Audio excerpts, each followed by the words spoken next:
after 20 failed attempts, India have managed to win the toss in Vizag. It had to be KL Rahul to break that particular jinx for the Indian team. The right call being made, and India finally, after 20 failed attempts, 1 in a million. We told you here at Sports Day was a chance of a team losing 20 straight coin flips, but India finally in the 21st attempt have managed to win the toss. That's the first bit. So often do we start such discussions, such streams with just getting into this playing 11, but this called for special attention. This called for the stream to be started in a different manner, because weren't we all just too tired of seeing this Indian team just lose the toss time after time again?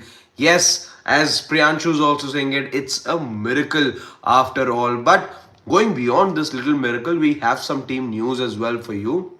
Besides India winning the toss, let's quickly get into the team that's hosting this particular match.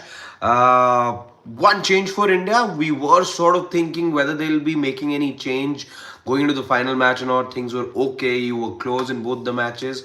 There is one change, and a very interesting one, because out goes a Washington Sundar who went wicketless in the first two matches that he played, and then you've gotten a Tilak Verma who doesn't offer you any bowling. So you've reduced your bowling resources. You've gone in with more conventional 11. I would say where there's an equal spread of batters and bowlers.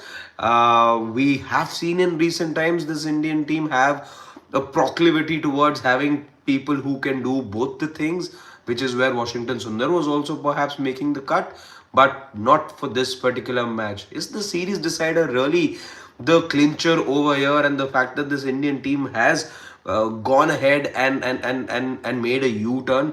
That is something we'll have to wait and hear from the team management, but perhaps course correction from the Indian team, realizing that this is the way that that this particular match should be played. No other change. So the bowling department will very much now look the same, as will players will be batting alongside Tilak Verma. I must say, I do see him starting exactly where you had seen Washington Sundar bat, because Ruturaj Gaikwad, with that century that he scored, I don't see him moving from that particular spot. But otherwise, the make of the team is going to be much the same. You will be seeing Tilak Verma bat somewhere in the middle or in the lower middle order.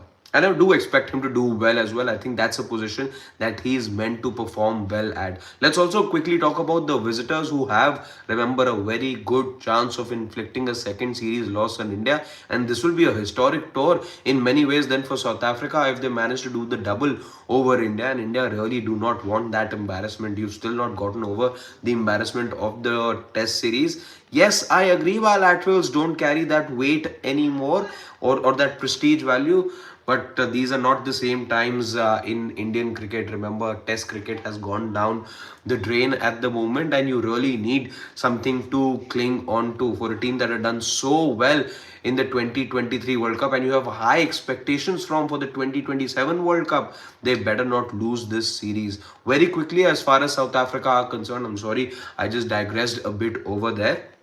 Two changes for South Africa. I think we all saw those two changes coming. Forced changes, because there were two players that picked up an injury. Nandre Berger, Tony De Zorzi. We saw Tony De Zorzi in visible discomfort, man shot. In fact, he had to clutch his right hamstring, had to be taken off. So similar was the case with Nandre Berger in the previous match. He also looked in discomfort, and was also the case of him having an issue with his right hamstring. Both those players are out.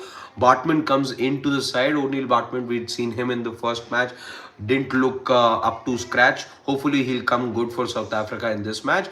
And then there is Ryan Rickelton as well, who makes who features in this particular match. Let's see how is it that things play out in Vizag. It's going to be an interesting one. India finally, breaking news in case you're joining us right now, have managed to win the toss.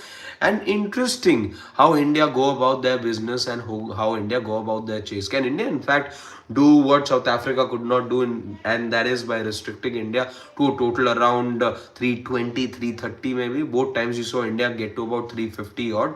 Can India and its bowlers go ahead and pull out a better performance? And then we'll see how is it that the chase goes by. I do expect India to be on the right side of the result tonight.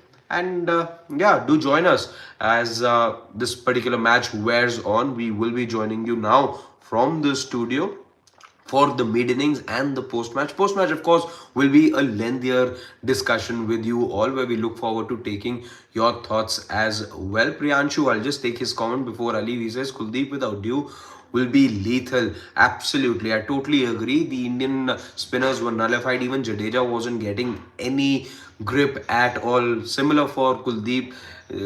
Real testing conditions over the last couple of matches, and these two bowlers would really, especially Kuldeep, I agree, will really be licking his lips right now at the prospect of bowling with a dry ball. That's not happened with the Indian bowlers for quite some time. Even the pacers will be relieved to a great extent.